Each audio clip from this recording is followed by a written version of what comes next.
আসসালামু আলাইকুম, কেমন আছেন সবাই? রোজকার মতো চলে আসছি রান্নাঘরে।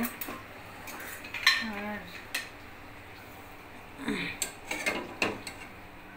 দেখতে পাচ্ছেন কড়াইয়ে, এটা কিন্তু রাজহাঁসের মাংস। আর এই রাজহাঁসের মাংসটা হচ্ছে মা বাড়ি থেকে রান্না করে দিয়েছিল। আমি জাস্ট একটুখানি নামমাত্র রান্না করে খেয়ে নেব। রাজহাঁসের মাংসটা কিন্তু শীতের সময় খেতে অসাধারণ লাগে, গরমকালে যদিও অতটা ভালো লাগে না। তারপরেও যেহেতু মায়ের হাতের রান্না বা মাটির চুলায় কাঠ দিয়ে রান্না করা, এই খাবারের কিন্তু অন্যরকম ভালোবাসা। আরও অনেক কিছু রান্না বান্না করেছি, ফুল ভিডিওটার সঙ্গে থাকেন, আশা করছি ভালো লাগবে। চলে আসলাম টেবিলে আরও অনেক রকম মজার রান্না বান্না রয়েছে, সেগুলিও আপনাদের একটা একটা করে দেখিয়ে দেই। এটা হচ্ছে চ্যাপা ভর্তা অনেক দিন থেকে এই মেঘলা মেঘলা বৃষ্টি ওয়েদারে খেতে ইচ্ছা করছিল, কিন্তু ভর্তা করাটা আসলে অনেক ঝামেলার কাজ। এই করি ভেবে আর করা হয় না, তাই মেদাও খুব বিরক্ত করছিল চ্যাপা ভর্তা খাওয়ার জন্য। আজ শেষমেশ করে ফেললাম।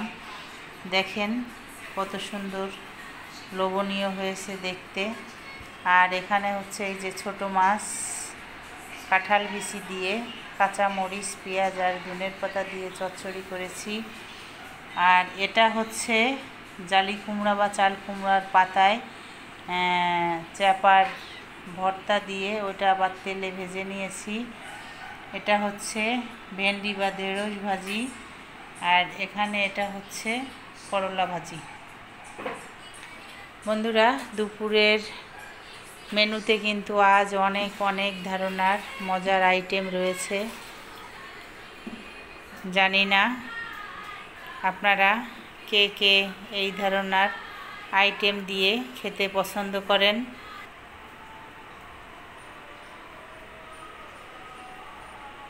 রান্না বান্না কমপ্লিট করে সব রেখে দিয়েছি, এখন যাব গোসলে। বন্ধুরা, চ্যাপার এই বড়াটা কিন্তু খেতে অসাধারণ লাগে গরম ভাতের সঙ্গে।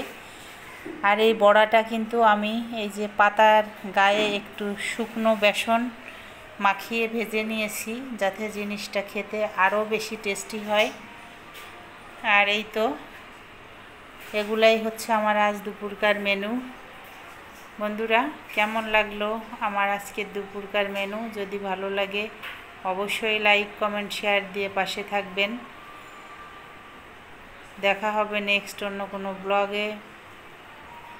আজ এখানেই শেষ করছি। আল্লাহ হাফেজ।